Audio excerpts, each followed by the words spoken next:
tous et merci d'être encore avec nous. Merci pour votre fidélité à cette chaîne Mex TV, la chaîne une chaîne chrétienne qui est là pour nous enseigner, pour nous parler de l'évangile et nous aider à raffermer notre foi par rapport bien sûr à notre Seigneur Jésus-Christ. Aujourd'hui, je suis là pour encore échanger avec vous sur le projet de l'église Grâce et Merveille de Paris. Lèvons-nous et bâtissons, un projet qui vise donc à construire un temple pour la gloire du Seigneur. Donc à cet effet, je suis avec deux invités. Je suis avec l'ancien Rodolphe. Bonjour, bonjour ancien. Bonjour. Vous allez bien? Très bien. Et je suis aussi avec la chantre Céline. Bonjour. Bonjour. Avant de commencer notre émission, nous allons consacrer ce moment à notre Seigneur. Je vais vous laisser donc le soin, la chantre, de prier pour consacrer évidemment le déroulé à notre Seigneur. Dieu de grâce, je veux te dire merci pour ce moment, pour cette parole que tu nous donnes, de nous réunir et de faire tes éloges. Que la louange et la gloire te reviennent, que tu prennes le contrôle de ce moment et que toutes choses soient faites selon toi. Amen. Amen. Amen.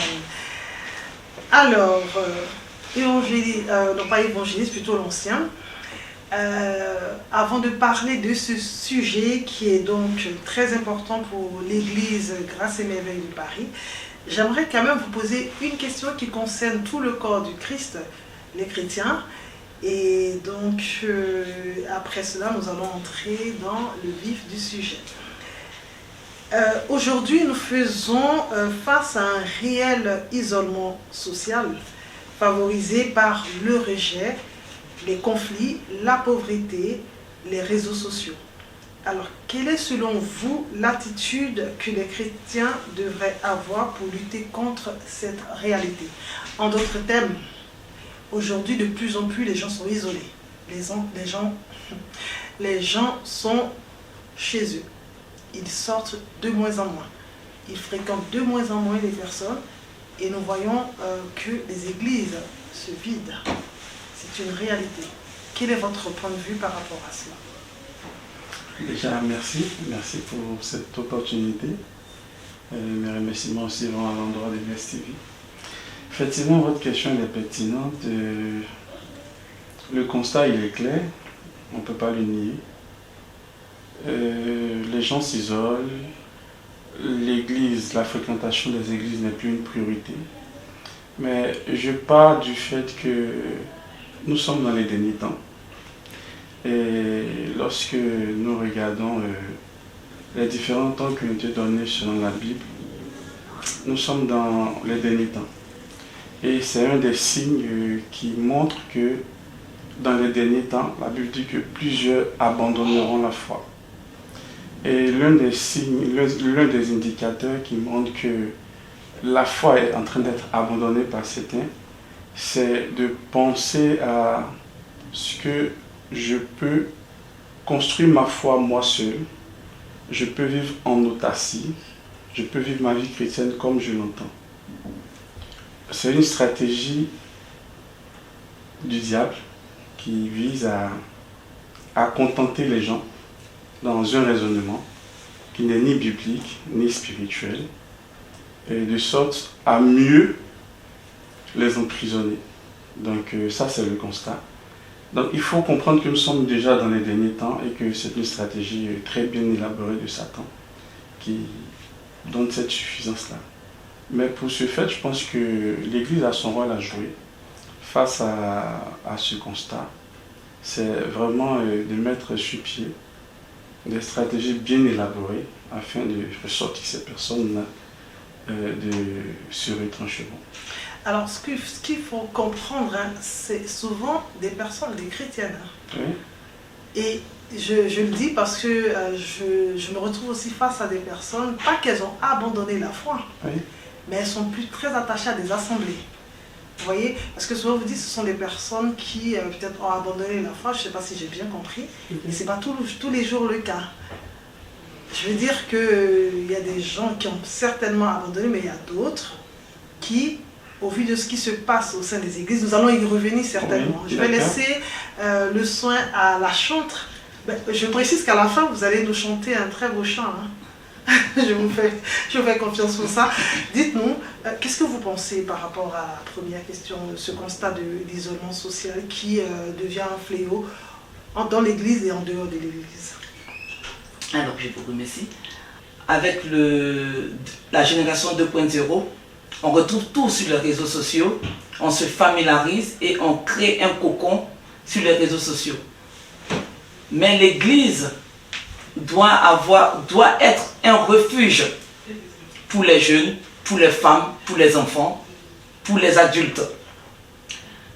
De ce fait, l'église doit non seulement évangéliser, mais il faudrait que ces personnes trouvent en l'église ce qu'elles n'ont pas. Et quand elles ne retrouvent pas ce qu'elles recherchent, elles s'isolent, croyant tout avoir à partir des réseaux sociaux. Qu'est-ce qu'elles recherchent? Elles recherchent, je dirais, une adrénaline qu'elles ne vont pas retrouver au milieu de leur famille. Alors, je vais dire, il y a des personnes qui sont bien aisées, qui ont tout, mais ils vivent dans l'isolement total parce qu'ils sont dans un nuage où ils se sont fait un film dans lequel ils sont les seuls acteurs. Une réalité virtuelle. Une réalité virtuelle en fait. Quand je dis un film, une réalité virtuelle. Et l'Église doit tendre la main à ces personnes. C'est pour cela que l'Église non seulement doit être un hôpital, un refuge, et aussi une main nourricière pour ces personnes afin de les sortir de cet isolement.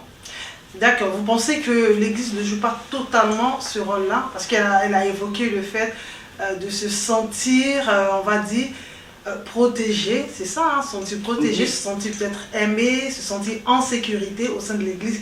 Est-ce que vous pensez que ce sont des valeurs qui se perdent au fil des années au sein de l'Église? Oui, c'est un constat qui est réel, c'est des valeurs qui se perdent au fil des années. Je prends un exemple tout simple. La Bible nous fait savoir qu'autrefois, l'Église primitive mettait ensemble leurs biens et les redistribuait. Aujourd'hui, on est tous d'accord que ça ne se fait pas chez nous. Dans n'importe quelle église. Donc, quand je dis chez nous, ça dit à notre époque. Ça ne se fait pas. D'accord. Donc, déjà, nous avons aussi grandi dans une certaine civilisation d'individualisme qui est ancré dans notre caractère, dans notre manière de faire. Donc, effectivement, pour cela, je pense que l'église, déjà quand tu viens à l'église, je pense qu'il faut savoir pourquoi tu es venu. Vous voyez? Ça pourrait changer les choses, vous pensez? Oui, je pense que ça peut changer beaucoup de choses. En tant que nouveau chrétien, généralement, on vient parce qu'on nous a parlé du Christ et on se dit, je viens découvrir. On n'a pas l'appréhension de tous les aspects. Oui, mais la plupart du temps... C'est au fil des années où, voilà... La plupart du temps, ces personnes qui s'isolent ne sont pas des nouveaux chrétiens. La plupart du temps. C'est des personnes qui ont servi, c'est des personnes qui ont eu 2 ans, 3 ans, 4 années d'ancienneté dans l'église. Et un jour, pour un oui ou pour un non, pour une question de malentendu ou de frustration. Ah, faut pas le voir, c'est simplement comme ça. Ça pourrait être une vraie frustration. Oui, je nie pas l'authenticité ou la qualité de la frustration. Mais je dis ça peut être une question de frustration. Qu'elle soit fondée ou pas, mais ça reste une question de frustration. Donc, pour moi, ces questions-là, c'est des choses qui se règlent et qui peuvent se régler. La Bible dit que lorsque tu es en foi avec un frère, il faudrait qu'il ait une délégation, faire une démarche d'une personne, de 2 personnes. Après, lorsque l'Église fait cette démarche et que la personne ne veut pas sortir de ce confort-là, je pense que le seul recours que l'Église a, c'est la prière. D'accord. Donc, voici ce que je peux dire à ce sujet. Il faut faire bien une démarche pour essayer de les comprendre, savoir qu'est-ce qui ne va pas, leur apporter l'encouragement, l'exhortation, le soutien qu'il faut. Après, quand la personne ne veut vraiment pas quitter ce confort qu'elle s'est créé, pardon, je pense qu'on peut recourir à la prière. La prière. On ne peut que recourir à la prière, ça devient notre dernier recours. Exactement, qui peut être semé aujourd'hui et demain voir cette personne qui a retrouvé une autre assemblée. Mais le plus important, que la personne garde la foi. D'accord. Voilà. Alors aujourd'hui, nous sommes là pour vraiment parler du sujet, du projet de l'église Grâce et Merveille de Paris, Lèvons-nous et bâtissons. Est-ce que la chanceline peut en quelques mots nous dire de quoi il s'agit concrètement? C'est quoi ce projet? Alors, ce projet consiste à bâtir un temple pour l'Éternel. Nous sommes dans une société où nos ancêtres, nos parents, nos ascendants nous ont bâti, nous ont laissé un héritage. Il y a des cathédrales, il y a des chapelles, il y a des églises, qu'elles soient gothiques ou pas, qui servent aujourd'hui de point de refuge. Comme il est dit dans la Bible, je bénis l'église qui est dans ta maison. L'église, c'est le corps de Christ. Et le corps de Christ doit être dans une maison. Et cette maison, nous devons mettre chacun, envoyer sa pierre pour bâtir cet édifice. Donc ce projet, c'est permettre aussi à l'église d'organiser ses réunions, ses cultes, sans avoir une pression de location de salles, de pouvoir organiser des réunions pour les jeunes, sans avoir besoin d'être dans un temple, mais dans d'autres salles pour les enfants, pour leur permettre de vaquer à beaucoup d'occupations. Et que cela aussi serve pour l'héritage pour nos enfants, pour qu'ils puissent venir tous les jours, tous les dimanches, dans la maison de l'Éternel pour adorer l'Éternel. Alors, donc le projet il est bien établi, mais comment concrètement, est-ce que ça concerne que les personnes, enfin plutôt les chrétiens de l'église Grâce et Merveille, ou ça concerne tous les chrétiens, de façon générale, que vous soyez ou pas membre de l'église Grâce et Merveille? Alors, ce projet, nous l'avons lancé pour tous ceux qui se sentent chrétiens, que ce soit membre de l'église Grâce et Merveille de Paris, ou d'ailleurs, ou d'une autre église quelconque. Chacun bâtit pour l'Éternel. La Bible dit d'envoyer dans la maison de l'Éternel tous les trésors. Donc, pour cela, je vais vous lire un verset qui est très beau, qui se trouve dans 1 Chronique 29, le verset 9. Le peuple se réjouit de leurs offrandes volontaires, car c'était avec un cœur bien disposé qu'il les faisait à l'Éternel, et le roi David en eut une grande joie. Nous devons, c'est pour cela aujourd'hui nous sommes sur MES TV et nous vous en remercions, pour lancer notre projet au niveau international. Ce projet est baptisé Lèvons-nous et bâtissons. C'est tout le peuple de Dieu, toutes les races, de tous les 4 coins du monde, pour mettre, et nous avons des paliers, c'est une cotisation pour pouvoir acquérir notre salle ou notre bâtiment, et il y a différents paliers. D'accord, on va aller étape à étape. Quand vous dites notre salle et notre bâtiment, en fait, c'est nous en tant que chrétiens, oui. Pas en tant que membre de l'église Grâce et Merveille. Non. Pour pouvoir faire, voilà, faut clarifier la chose. C'est-à-dire que c'est une salle qui va appartenir à toute personne, tout chrétien qui souhaiterait venir dans une salle pour prier. Pour prier, tout à fait. Et là, quand vous parlez de paliers, c'est-à-dire vous avez réparti donc cette cotisation, enfin pas cotisation, cet investissement en différents paliers au niveau annuel. C'est-à-dire nous avons de différents paliers de 500 euros, de 1000 euros, de 1500 euros et plus pour les adultes, et de 20 euros, 60 euros, 120 euros pour les enfants, lissés sur toute l'année 2025. Il y a des personnes qui ont déjà soldé leur cotisation ou leur participation. Vous pouvez souscrire si vous voulez adhérer à ces paliers ou faire des offrandes volontaires. Si vous ne vous sentez pas dans ces différents paliers, vous pouvez apporter une pierre à l'édifice, comme je l'avais dit, faire des offrandes volontaires, ponctuelles ou régulières.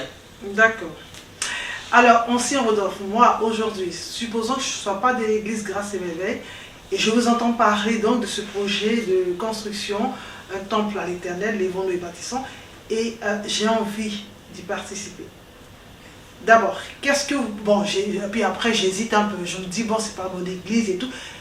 Qu'est-ce que vous pourrez dire à toutes ces personnes-là qui nous regardent et qui pourraient les amener donc à s'investir dans ce projet? Ok, encore merci. Je pense que ce projet-là, par la grâce de Dieu, se porte bien. Ce projet a été initié depuis le début de l'année 2025. Et aujourd'hui, ce projet est pour l'Église. Quand je parle d'Église, je parle du corps du Christ. Vous voyez. J'ai eu à participer à des constructions du temple dont je n'étais pas membre de la communauté. Mais étant donné que c'est l'Église, je me dis que c'est un très bon moyen d'investissement. Vous voyez, aujourd'hui, investir en bourse, c'est très important. Mais investir dans un projet qui porte le nom de Dieu est bénéfique pour plusieurs générations. Donc ce que je peux dire à toute l'Église, au corps du Christ, ce projet-là vous appartient. Ce projet-là est aussi le vôtre. Donc où que vous soyez, que vous m'entendiez, n'hésitez vraiment pas à investir dans ce projet. Vous savez, je prends juste l'image, le Seigneur il nous fait savoir qu'il est le bon berger et nous sommes les brebis. Entendez bien par là que les brebis ont forcément un endroit où se reposer. Donc l'idée de construire un temple, c'est vraiment mettre sur place ce cadre-là qui permet à toute l'Église de se retrouver, de pouvoir adorer Dieu, de pouvoir louer Dieu, de pouvoir avoir des moments de qualité avec le Saint-Esprit. Donc j'invite vraiment tout le monde entier, où que vous m'entendiez, à prendre contact avec Mex TV, à prendre contact avec l'Église Grâce et Merveille pour dire j'ai entendu parler de votre projet et pour ma part, voici ma pierre à l'édifice. D'accord. En tout cas, merci à vous. Chante, je vais terminer avec vous tout à l'heure par un chant, je n'ai pas oublié. D'accord. Je voudrais remercier toutes les personnes qui nous ont suivis pour cette émission. Nous allons comprendre donc à travers l'intervention de l'ancien Rodolphe et de la chantre Céline que construire un temple, c'est, on va dire, une manière d'honorer Dieu. C'est aussi un lieu d'enseignement. Et c'est pour créer aussi un soutien pour nos membres, parce qu'on avait parlé bien sûr de l'isolement qui pourrait être donc un facteur défavorisant pour les chrétiens. Mais si il y a un lieu fixe, comme elle a dit, où on peut régulièrement se retrouver, ça pourrait rassurer certains membres de l'Église ou de la communauté chrétienne. D'accord. Et c'est aussi vraiment établir le royaume de Dieu ici, sur terre. En tout cas, merci d'avoir répondu à notre invitation. Et nous prions le Seigneur pour que ce projet puisse aboutir pour la gloire du corps du Christ. Amen. Chantre, c'est quoi le chant? Vous avez voulu qu'on partage? Alors, oui. Le chant que je veux qu'on partage, c'est sur l'amour de Dieu. D'accord. Parce que lorsqu'on se laisse emporter par l'amour de Dieu, on n'hésite pas à donner tout à celui qu'on aime et qui nous aime. Amen. L'amour de Dieu de loin surpasse ce qu'on peut dire. Un cœur humain, il est plus grand que les espaces, même dans la Bible, il nous atteint. Pour le péché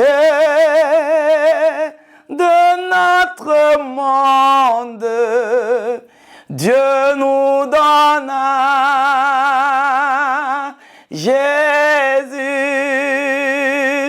Il nous pardonne aux paix profondes. Il sauve les impies.